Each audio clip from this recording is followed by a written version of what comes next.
Hi guys, Darren here again from Property Prosperity. Today I thought I'd just give someone some tips about the whole world of selling their house. Obviously I know a lot of people feel compelled because, particularly in some areas, auctioning your home is pretty much the thing that's done. Traditionally it's because the agents are usually push people in that direction. So I suppose I'm a bit not 100% convinced on the value of auctions. I suppose my reasoning behind that is because, well, two reasons I suppose. The first reason I'm a bit concerned about auctions is my logic is the more people that want to buy your house, the more chance you get of selling it, firstly, and the more chance you get of selling it for the highest price. Because for me, I don't want one person wanting to buy your house. I want hundreds of people, basically. That's the ultimate with any type of marketing. The more people that want to buy it, the more chance you're getting more money for it, basically. So that's my first concern about auctions. It is a process that revolves around excluding people. Firstly, because you're relying on the fact that people are willing to buy your house cash unconditionally, which for most people don't have cash sitting in the bank to be able to buy a house cash outright. And then the other issue is that people just don't like buying at auction, so they're intimidated by the whole process. So you're excluding people because they just don't want to come. Secondly, and then likewise too, this might be a situation where someone wants to buy a house but they've got something else besides just the finance situation. It might actually be associated with need to sell their house first, or they got some other sort of weird quirky issue that's going to cause them a problem trying to buy your house. The thing is, I don't really look at conditions and buying a house as a problem. I look at it just as a negotiating tool, just like the price, basically. So if you had your house on the market for $400,000 and then I said I was going to buy it off you for $500,000, but you had to give me a couple of months to sell my house, I might already have a contract on the house. I just had to wait for it to settle. So, would you wait an extra couple of months for a sake of an extra $100,000? I would. I wouldn't be holding off for, I wouldn't say, no, I'm only going to sell it to the guy that's got cash unconditional, because, it's all a matter of negotiating, trying to work out what the best deal is for you. And for people in different situations, it's going to be different for everyone, basically. So that's my first issue, is that, I don't want to exclude anybody. So making it cash unconditional is excluding a whole pile of people. Conditions of a contract aren't a bad thing. They're just a negotiating tool, and it just allows you. Traditionally, you'll find, if it's cash unconditional, they're going to offer you less money. If a lot of sellers that I talk to, a lot of the reasons they want to sell for the highest price. That's when I actually survey people, asking what's the most important thing when they're selling a house. It always ranks up there as the top one or two is to get the highest price. So, if you've got a situation where you get the highest price for the house, then, why start excluding people and then having less people willing to bid, and then you might not necessarily get the highest price for your house. So that's my first issue with auctions. The second reason why I think you might not why I say you'll never get the highest price for selling your home during an auction process is because by default, the person that's willing to buy your house, they only have to bid slightly higher than the second highest bidder. So people's determination of what a house is worth is up to them at the end of the day. It's not up to the agent, it's not up to the owner, it's not up to anyone else but the buyer. And so if the buyer thinks it's worth more, then that's what it's worth, So if, the market shows that the house is worth $400,000, but I think it's worth $450,000 because, my kids go to the local school and my parents live on the same street, and it's going to be awesome because they can look after my kids after hours. There's going to be a lot more value in that property than there would be in a property that, like an investor from Darwin that doesn't really care, basically. So you can see that the value of a property is determined by the person buying it, not by the person selling it, and not by the agent. So with the auction process, what happens? The value of the property is being determined by the second highest bidder. So if I think the property is worth $450 and then the bidding stops at $410, I'm not going to keep bidding up to $450. I'm going to stop bidding at $410 or $411 or whatever it happens to be, just to get me the property. So in that particular situation, I haven't got the highest price. I've got the second highest price because the bidding stopped when the bidding stopped. So I think that's basically my logic behind. Hey Alexander, thanks for joining to my little webcam. So that's basically my logic. Is the two reasons why you're never going to get the highest price is, firstly, you're excluding a whole pile of people. You can exclude up to 90% of people because there is a big thing for people not wanting to buy at auction. And then secondly, you're always going to get the second highest price. By default, you can't ever get the highest price because you're only going to stop bidding when the other bidders stop bidding as well. So that's pretty much my thoughts on the whole auction process. I know what agents are going to argue, and the fact is what it creates. Sorry about that, I got interrupted. It can create a competitive environment where people can bid against each other. In reality, if the agent's good at what they're doing, obviously the reason you're paying the agent to do their job is because their job is to negotiate to try and get you the highest price. So my advice to you, if you feel like your agent doesn't have the skills to market the property firstly and to negotiate the property really well, they're probably not the agent for you, reality. So if your agent's saying, hey, well, I'm not that great at marketing and I don't think I'll be able to get that many people to your opens, and then I'm not that confident in negotiating to make sure I get you the highest price, then, if their only solution is to go to auction because the lack of that confidence, then I'd probably suggest go off and have another chat to another agent that feels like they have the skills to try and get lots of people to your opens, and then secondly has the ability to be able to negotiate on the price to make sure you get the highest price. Because the benefit you get with not in the auction environment, because in the auction environment the bidding's all open. Everybody knows exactly what everyone else is bidding, so that's how you can always make sure that people get you you can stop bidding after the second highest bidder. Whereas in a situation when I'm negotiating on behalf of the owner,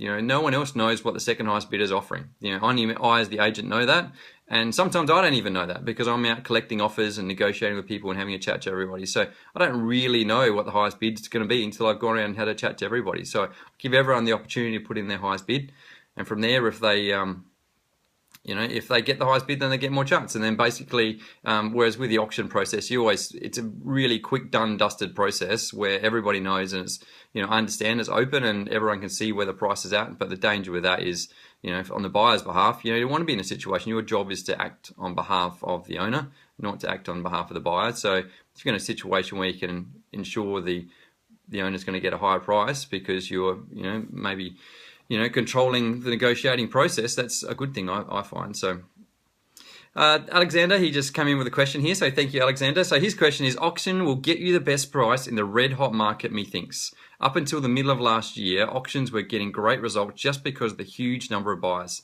And so my answer to that, Alex, that's a response from most agents, and I understand the logic behind that.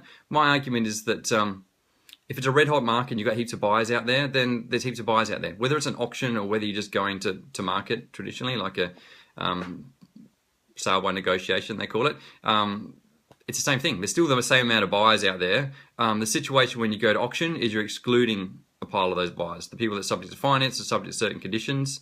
So you're always going to get less buyers in a situation of an auction environment than you would if you weren't going to auction, because you're just opening it up to more people. So I can't ever think of an example where it's better to have less buyers than more buyers. In the situation where you're trying to sell anything, the more people that want to buy it's always a good thing. So in the situation with a red hot market where people are just, in the agent's perspective, people are paying crazy prices for things, and the owners feel like people are paying crazy prices for things. They're worried that, oh my God, that they're paying too much. It's not the job of the agent to get people to pay the price that the agent thinks it's worth. The job of the agent is to get the highest price for the property.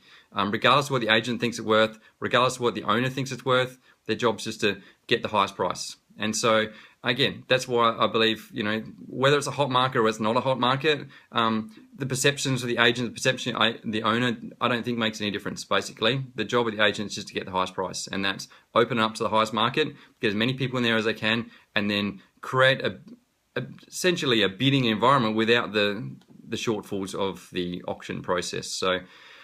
So yes, I understand, Alex, your logic behind that, but I still just think more buyers is better than less buyers, and the job of the agent is to negotiate regardless of what the agent thinks the price is. So hopefully that's answered your question, Alex. I'm sure from the agent's perspective, I understand agents feel very passionate about the world of auctions. So, and again, some agents I'll never be able to convince them otherwise. But I suppose, in my opinion, I just haven't had any reason to feel like I've needed to go to auction. I had another question for Alex. So thank you, Alex. Do you think there's a difference between auction and fixed date sale? So fixed date sale is a different type of process, and unfortunately, we've got Tom Carlin, who's a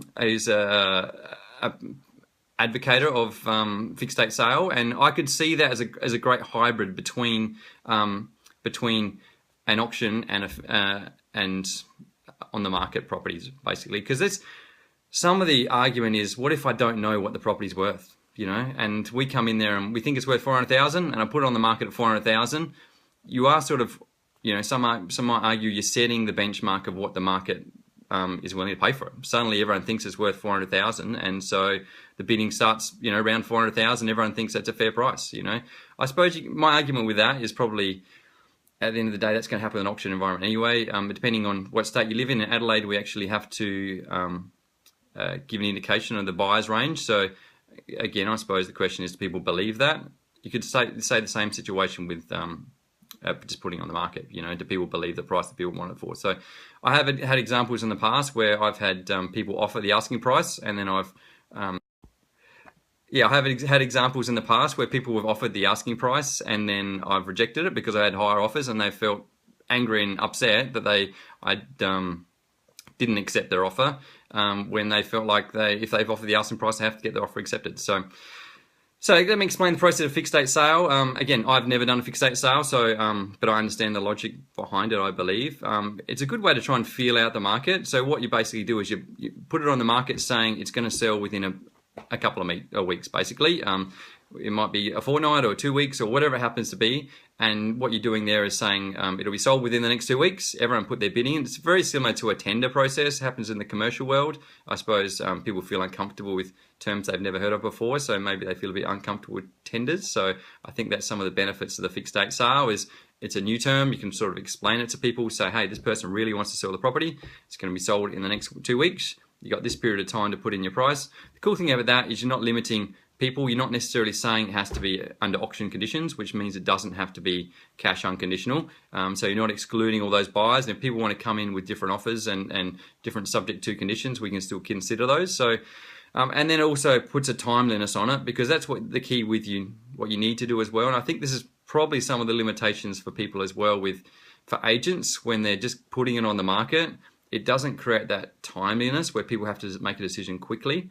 And my argument to that is basically what you need to do to try and solve that problem is you just need to get heaps of offers. You know, one of my concerns is that, you know, I've talked to people where they've had their property in the market for a few months, and I say, hey, how many offers you had? And they say, no, I've had no offers, none whatsoever. And I'm like, that is nuts. You know, I've never even seen your property, but I'll offer you $10, you know, or $20 or $100 or $100,000 almost. And you know exactly that it's worth more than that. So the key for the agent is to start the process off, and the more offers they get in, the more things start happening.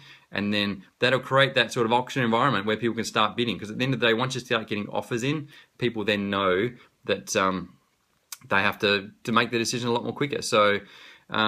So yeah, basically fixed date sale is a good compromise between the two. I've never tried it myself, so I can't say it's good or bad.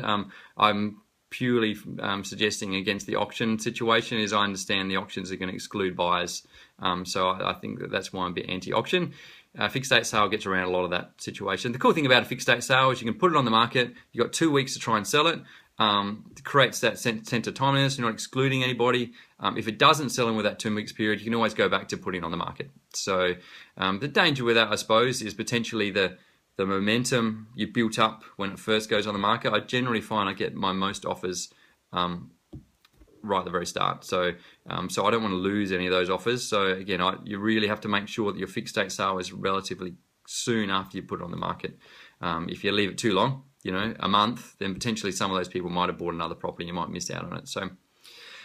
So hopefully that's answered some of your questions. Hopefully you found it interesting. And yeah, if you've got any comments or questions or something else you want me to talk about in the future, feel free to send me a little comment. Or if you liked what I talked about, even if you don't like what I talked about, but you've just found it interesting, I'd really appreciate it if you clicked on liked. Or if you think someone else might be interested in what I have to say, then if you click on the share button, that would be great too. Thanks guys, nice talking to you, and we'll talk to you again soon. Bye.